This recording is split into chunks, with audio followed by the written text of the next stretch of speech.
Assalamualaikum warahmatullahi wabarakatuh. Salam sejahtera bagi kita semua. Kami dari kelompok 8, paralel 11, mata kuliah pengantar manajemen. Pada kesempatan kali ini, kami akan membahas materi perkuliahan mengenai manajemen perubahan dan inovasi. Adapun hal-hal yang akan dibahas seperti definisi perubahan, inovasi, proses-proses implementasi, dan faktor-faktor yang mempengaruhinya, serta proses-proses perubahan yang efektif.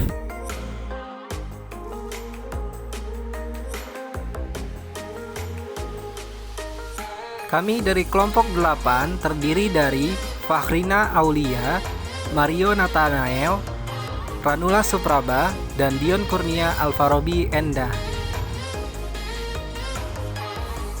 Menurut Wanuri 2011, manajemen perubahan dan inovasi adalah ilmu dan seni mengenai pengelolaan perubahan dan inovasi agar perusahaan mampu membentuk suatu kebijakan yang fleksibel sesuai perkembangan teknologi, budaya kerja, dan zaman. Menurut Colin 2002, perubahan dapat dibedakan berdasarkan cakupan dan luasnya, yaitu perubahan yang direncanakan dan perubahan rutin. Tujuan dari perubahan yang direncanakan adalah agar seluruh atau sebagian organisasi dapat menyesuaikan diri terhadap perubahan sasaran dan arah organisasi yang signifikan. Program perubahan diperlukan masa kini karena pergeseran dalam waktu dan hubungan antar manusia, sebagai akibat dari hilangnya batasan di antara tiap negara, dan menyatu dalam suatu hubungan jaringan yang kompleks, penuh dengan ancaman dan peluang bisnis. Inovasi dan implementasi dapat mengalami kegagalan yang sangat tinggi dalam pengaplikasiannya oleh perusahaan dan proyek rekayasa ulang proses bisnis. Hal tersebut secara khusus memerlukan perubahan organisasional yang ekstensif dan memungkinkan terjadinya pergantian teknologi serta sistem warisan yang telah lama dan telah mengakar serta saling berhubungan dengan banyak proses bisnis. Penelitian-penelitian terdahulu mengidentifikasi bahwa proses rekayasa ulang proses bisnis gagal memberikan manfaat seperti yang dijanjikan dengan persentase 70% menurut Chen et al. 2004. Banyak aplikasi perusahaan dan proyek rekayasa ulang diabaikan dengan implementasi yang buruk dan praktek manajemen perubahan yang gagal menjawab perhatian karyawan terkait dengan perubahan. Upaya yang dilakukan ialah mengatasi penolakan dari manajer yang berkepentingan, mengubah fungsi kerja, alur kerja, dan praktek perekrutan menjadi lebih baik lagi. Proses implementasi harus dapat ditelaah secara aktif untuk mengelola perubahan organisasional saat sistem informasi yang baru diperkenalkan. Implementasi tersebut merupakan keseluruhan aktivitas organisasional mengenai penggunaan manajemen dan optimisasi suatu inovasi.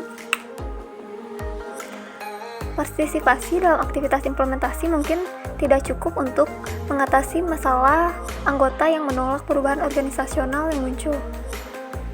Untuk itu, strategi implementasi tidak hanya harus mendukung partisipasi dan keterlibatan anggota, tetapi juga harus menangani masalah kontra implementasi. Dengan itu, untuk menghindari penolakan dari para anggota, diperlukan permintaan partisipasi pengguna, mendidik dan melatih anggota, serta mengeluarkan perintah dan kebijakan manajemen. Dari yang telah dijelaskan sebelumnya, dapat ditarik suatu permasalahan bahwa dalam membangun perubahan diperlukan adanya manajemen perubahan yang sangat efektif dan efisien. Permasalahan-permasalahan yang dihadapi dalam melakukan perubahan adalah bagaimana membangun proses perubahan yang efektif, lalu bagaimana cara membangun motivasi untuk melakukan perubahan, bagaimana suatu organisasi memahami resistensi individu untuk membangun perubahan, serta bagaimana memahami resistensi organisasi dalam menghadapi perubahan. Selanjutnya adalah faktor-faktor yang mempengaruhi perubahan dalam organisasi. Faktor pertama yaitu adalah globalisasi. Dorongan perubahan yang terjadi pada organisasi sangat dipengaruhi oleh perubahan global. Yang kedua adalah faktor regional. Dorongan perubahan dipengaruhi oleh kondisi regional suatu negara di mana suatu perusahaan atau organisasi tersebut berdiri. Ketiga, faktor teknologi. Faktor ini sangat berpengaruh sekali seiring dengan pesatnya perubahan teknologi yang ada.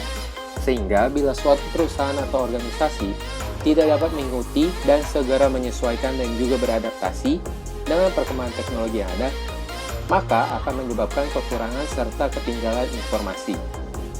Yang terakhir adalah faktor internal. Faktor ini bersifat pada kemauan suatu perusahaan atau organisasi melakukan perubahan. Biasanya faktor internal dipengaruhi oleh suatu komponen dalam organisasi, seperti sumber daya manusia yang ada dan juga sumber daya finansial suatu perusahaan. Proses perubahan yang efektif. Yang pertama adalah melakukan perubahan. Pimpinan atau manajer harus mampu memberikan motivasi kepada stafnya bahwa perubahan merupakan kebutuhan yang harus dilakukan agar perubahan suatu organisasi dapat berhasil.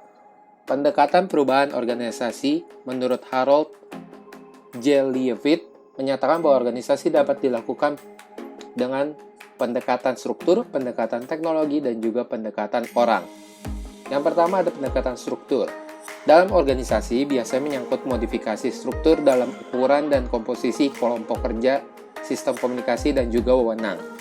Pendekatan struktural dibagi menjadi 3 kelompok. Yang pertama, aplikasi prinsip-prinsip rancangan organisasi dan memperbaiki penciptaan pembagian kerja yang tepat dan perubahan tentang manajemen, deskripsi jabatan, dan juga kewenangan. Kedua, ada desentralisasi yang didasari dengan penciptaan kreasi mandiri atau berdiri sendiri dan memutuskan perhatian pada kegiatan dan aktivitas kerja. Selanjutnya adalah pendekatan teknologi. Dalam memperbaiki prestasi, interaksi pada karyawan dan mesin-mesin untuk meningkatkan teknologi. Ada kalanya dalam pendekatan teknologi, perubahan yang dilakukan ternyata dapat menciptakan ketidaksenangan dan pemutusan hubungan karena terjadinya penurunan produktivitas dan lebih banyak kecelakaan kerja. Yang terakhir adalah pendekatan orang. Pendekatan ini bermaksud untuk mengubah secara luas terhadap keterampilan sikap, gaya berpikir, persepsi, dan penghargaan terhadap karyawan. Kesimpulan, manajemen perubahan melakukan pengorganisasian yang efektif dalam mendistribusikan sumber daya manusia yang tepat untuk mencapai tujuan perusahaan. Perubahan yang berhasil memerlukan motivasi dari manajer kepada karyawan. Resistensi individu maupun organisasi terhadap perubahan harus dipahami oleh pimpinan. Resistensi dapat menjadi ancaman terhadap alokasi sumber daya manusia dan ancaman terhadap kekuasaan yang dimiliki. Orientasi pada status quo dan kelompok yang konservatif.